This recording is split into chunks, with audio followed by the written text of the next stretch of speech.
As-tu déjà pleuré en silence? Déjà passé des nuits où personne ne savait ce que tu ressentais, mais où, à l'intérieur, quelque chose criait à l'aide? Peut-être que tu vis exactement cela en ce moment. Une douleur sans nom, une angoisse impossible à expliquer, un poids que personne ne voit. Tu fais de ton mieux pour avancer, tu souris alors que tu veux pleurer, tu essaies d'être fort alors que tout en toi est en train de s'effondrer. Et même si tu essaies de garder la foi, il y a des moments où continuer semble tout simplement impossible. Tu regardes autour de toi et tu ne trouves pas de réponse. Tu as l'impression que personne ne comprend. Et le silence fait plus mal que n'importe quel mot. Ce sentiment que Dieu s'est tu, que tout est figé, que tu as été oublié. Mais laisse-moi te dire quelque chose, avec toute la tendresse et la vérité possible. La fin de cette douleur est plus proche que tu ne le crois. Et ce n'est pas parce que le combat touche à sa fin, mais parce que Dieu est déjà en train d'apporter la réponse. Peut-être pas de la façon que tu attendais, peut-être pas au moment que tu avais prévu, mais elle arrive. Il y a un temps pour chaque douleur, mais il y a aussi un temps pour la guérison, un temps pour les larmes, mais aussi un temps pour la consolation. Et ce temps approche. Tu es arrivé jusqu'ici, et cela montre déjà que la douleur n'a pas gagné. Maintenant, il est temps de respirer profondément et d'écouter cette vérité. Dieu ne t'a pas abandonné, il t'a vu, il t'a entendu, et il vient à ta rencontre. La douleur a de nombreuses formes. Parfois, c'est une perte que personne ne comprend. D'autres fois, c'est le poids de la solitude. Elle peut venir d'une attente trop longue, d'une déception soudaine, d'une blessure qui ne guérit jamais. Et le plus difficile, c'est que souvent, celui qui souffre en silence. Tu essaies d'expliquer, mais les mots ne suffisent pas. Tu fais semblant d'aller bien, mais à l'intérieur, tu es à bout. Tu continues d'avancer, mais au fond, tu voudrais tout arrêter. Parce que ce n'est pas juste de la fatigue physique, c'est ton âme qui crie. Et le monde ne comprend pas ce genre de douleur. Il court, il exige, il te pousse. Il te dit que tu dois être fort, que tu dois vite dépasser tout ça, que tu dois sourire davantage et te plaindre moins. Mais comment sourire avec le cœur brisé? Comment continuer quand tout ce que tu veux, c'est un peu de répit? Tu te bats, tu pries, tu essaies de garder la foi. Mais au fond de toi, il y a une fatigue profonde, un épuisement que personne ne voit. Et alors une question surgit. Jusqu'à quand, Dieu? Jusqu'à quand je vais tenir comme ça? C'est ça le vrai défi. Ce n'est pas juste la douleur en elle-même, c'est le combat contre le découragement. C'est la peur de ne plus y arriver. C'est ce sentiment d'être seul dans ta souffrance et que peut-être rien ne changera. Mais il y a quelque chose que tu dois te rappeler aujourd'hui. Dieu voit ce que personne ne voit. Il entend ce que personne n'entend. Il connaît le poids que tu portes. Et il n'est jamais resté indifférent à ta douleur. Si tu es encore là aujourd'hui, ce n'est pas par tes propres forces. Quelque chose, ou plutôt quelqu'un, t'a soutenu tout ce temps. Et si jusqu'à aujourd'hui il t'a tenu debout, c'est qu'il y a encore quelque chose devant toi. Et ce quelque chose vient avec une réponse, une guérison, un nouveau départ. Au milieu de la douleur, il est facile de croire que Dieu est loin. Le silence, l'absence de signes, l'attente qui s'éternise, tout cela donne l'impression qu'il a oublié. Mais il existe une vérité qui traverse les générations et qui reste ferme. Dieu est proche de ceux qui souffrent. Le psaume 34, 18 dit « L'Éternel est proche de ceux qui ont le cœur brisé et il sauve ceux dont l'esprit est abattu. » Ce n'est pas juste de la poésie, c'est la réalité. Dieu ne s'éloigne pas quand tu pleures, il se rapproche. Quand personne ne comprend, lui comprend. Quand personne ne voit, lui voit.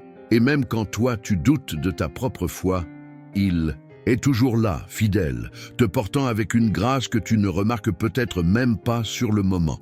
Le principe est simple et profond. La douleur n'est pas un signe de l'absence de Dieu. Parfois, c'est justement en elle qu'il agit le plus. Il n'ignore pas la souffrance, il la transforme. Il prend ce qui ressemblait à une fin et en fait un commencement. Tu te souviens de Job? Il a tout perdu. Il a été trahi, jugé, humilié. Mais au milieu de toute cette souffrance, Job a déclaré Je sais que mon Rédempteur est vivant et qu'en dernier, il se lèvera sur la terre. Il n'a pas dit ça après la victoire. Il l'a dit au cœur de l'obscurité. C'est cette foi qui transforme, la foi qui croit même quand elle ne voit pas, la foi qui refuse de lâcher Dieu, même quand tout en toi veut t'abandonner.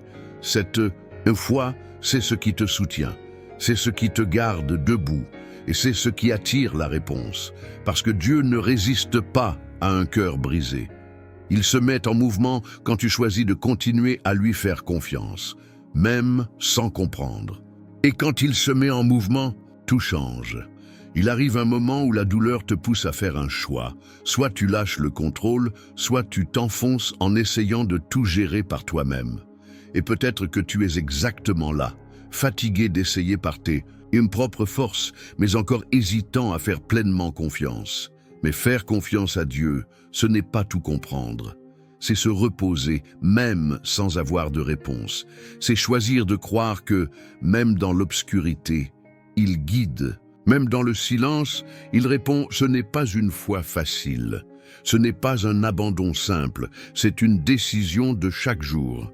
Tu te lèves et tu choisis de continuer à croire. Tu choisis de prier à nouveau. Tu choisis d'attendre un peu plus. Tu choisis de ne pas t'éloigner, même quand tout semble figé.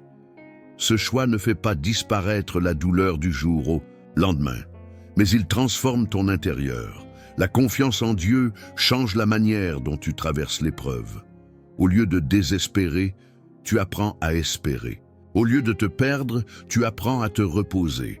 Faire confiance, c'est se laisser aimer par un Père qui sait exactement ce qu'il fait.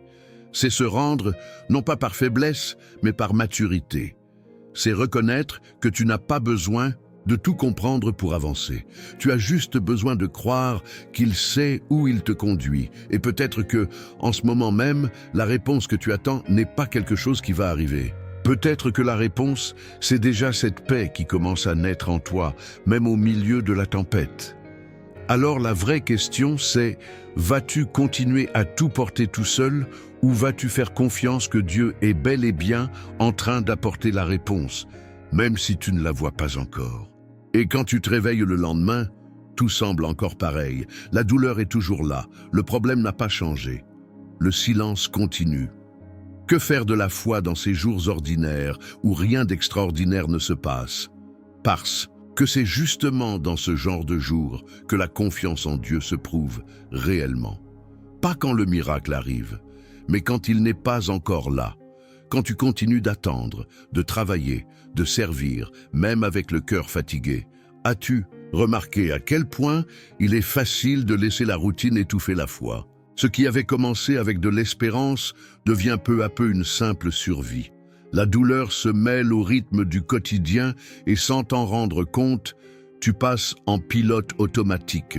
Tu fais ce qu'il faut faire, mais à l'intérieur, tu es figé et c'est là que la foi doit être réactivée, encore et encore, dans les petites choses, dans ta manière de gérer l'attente, dans ta façon de répondre à la frustration. Est-ce que tu parles encore à Dieu au fil de ta journée? Ou est-ce que tu essaies juste de tout supporter seul, comme s'il était trop loin pour se soucier des détails? Est-ce que tu choisis de réagir avec espérance ou tu laisses la peur et la fatigue guider tes pas?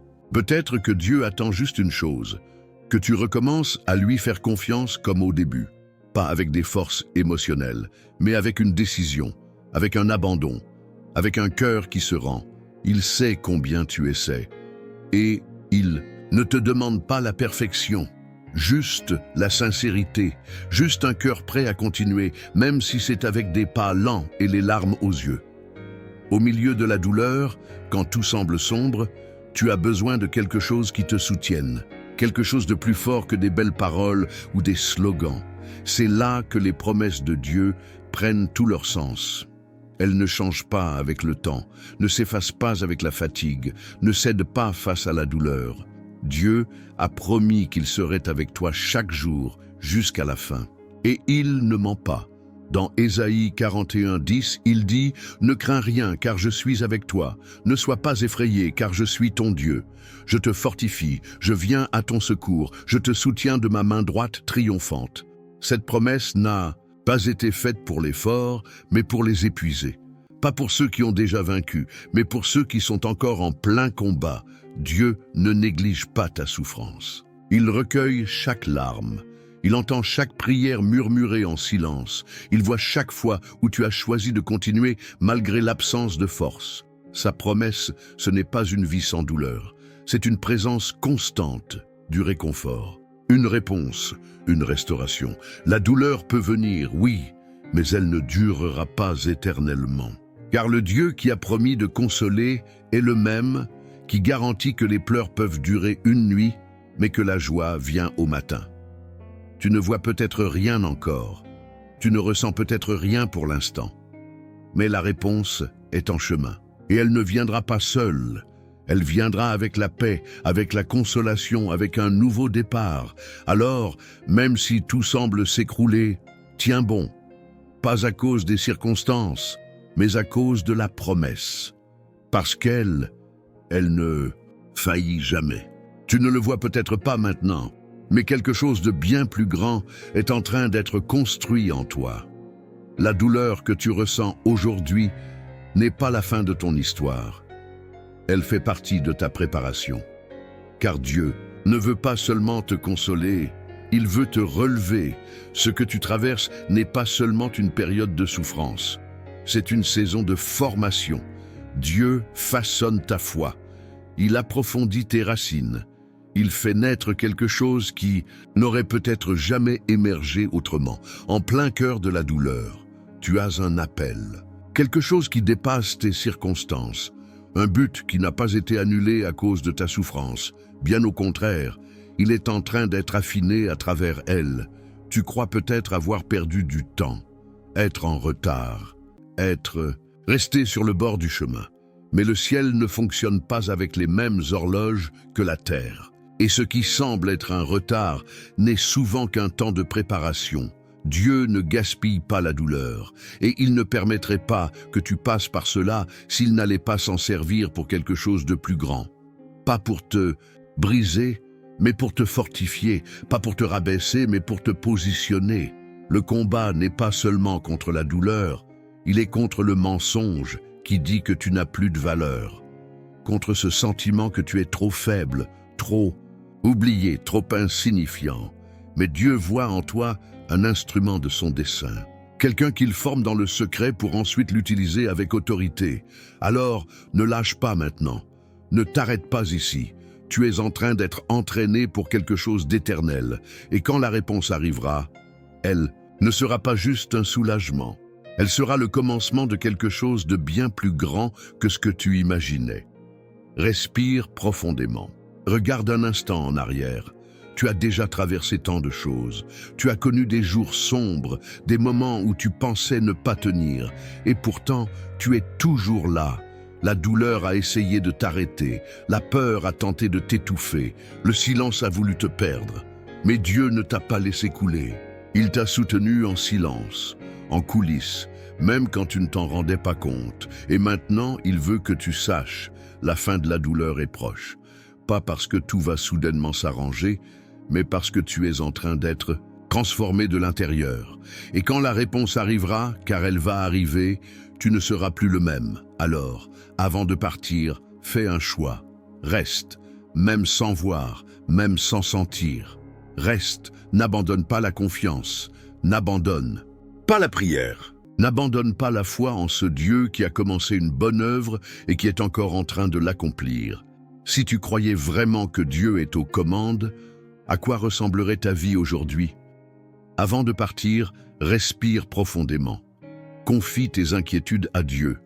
Il s'occupe de tout.